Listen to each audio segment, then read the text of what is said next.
So what really happened to oil prices a couple of days ago? I'm going to explain it to you in as simple a manner as I can. Let's get into it. Now, in order to really understand why prices went negative, I need to give you a quick, watered-down lesson about how futures work. The futures market was created in order to facilitate a centralized exchange of commodities for money. Futures have an advantage for both the buyer and the seller.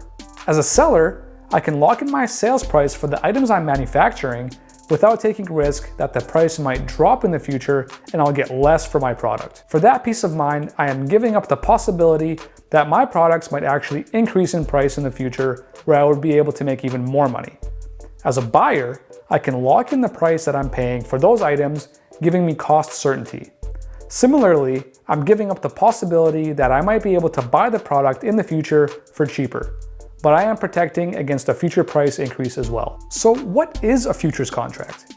A futures contract contains details about each commodity, such as the amount of the commodity, for instance 1,000 barrels, the grade or quality of the commodity, and where and when the commodity is to be delivered. Certain futures contracts, such as the S&P 500, are cash settled, where no physical commodity is ever delivered, while other commodities such as oil and gold need to actually be delivered.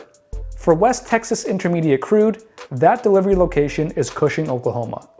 Now, unlike stocks, futures contracts have expiry dates, and if you are holding a contract at expiry, you are obligated to physically deliver that commodity at a predetermined place if you are a seller, and take delivery of the commodity at the same location if you are the buyer. Now, depending on the commodity, buyers sometimes have other options for delivery location, but that's not important for this video. If you are a seller or a buyer, then delivering or taking delivery is normal. But there are a lot of speculators or traders out there that simply want to make money by betting on whether the price of the commodity is going to go up or down. They have no intention of ever taking delivery or making a delivery of any of the commodities that they may be trading. To avoid this, they do something called rolling their contract to the next delivery month, which is essentially offsetting their position in the current contract and reestablishing their position in the next delivery contract month. So if I am long one contract, I would sell that contract and then go long another contract in the next delivery month. Commodity prices are driven by supply and demand.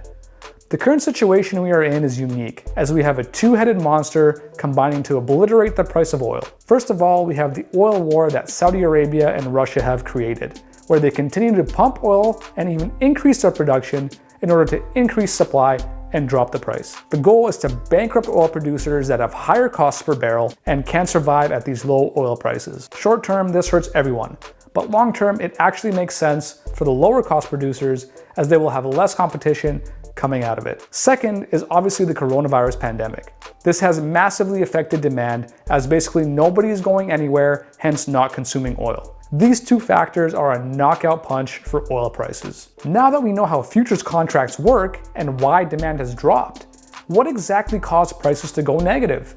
How can something have a value of less than zero? The best way to illustrate this is through an example. Now, let's imagine you're a manufacturer of a dangerous chemical and you sell it for the market value of $100. Keep in mind that this chemical can only be purchased by a few companies and that those companies only have the ability to buy a specific amount of chemical as it needs to be stored in a specific container that takes a long lead time to produce.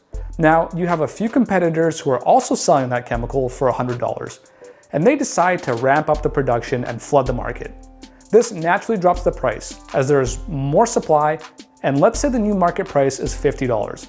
After some time, every company owns this chemical and these companies have no way of storing it anymore. The market value of the chemical drops to $10.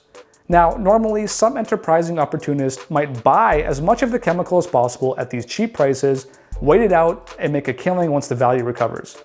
The problem is that they can't because they don't have access to the proper storage. This complete lack of interest drops the value to $0. I have even more bad news for you. You can't just stop production of the chemical because it takes time and is very costly, so you keep making it even though you are losing money quickly. At this point, you are basically forced to pay someone to get rid of these chemicals for you.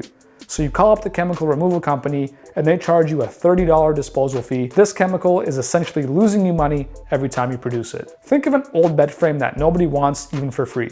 You can't store it as you live in a condo and have no room for it, and you can't just dump it on the street. You need to call the junk removal company and pay them money to remove it. Now, in the case of negative oil prices, we essentially had traders who never rolled their contracts near the time of expiry and were in a position where they would need to take delivery of the oil, which they definitely did not want to do. In a panic to get rid of these contracts before they expired, they had to drop their prices. And because nobody wanted to buy the contracts from them, as they had nowhere to store the oil, they had to keep dropping their prices till someone eventually stepped in and bought it from them at a negative price. Or worse, they had to take delivery of the oil. This is a temporary phenomenon, and the price of oil was quickly in positive territory shortly after. Now, does this mean that oil prices are out of the woods? Absolutely not. This situation can get much worse with storage capacity looking to be maxed out by mid-May. There is a possibility that we see negative oil prices again. If you're a trader, remember to roll your contracts or you could be in for a big problem. Don't make that rookie mistake. Actually, you might want to steer clear of oil for a while. Like, subscribe, comment, and I'll see you guys again soon.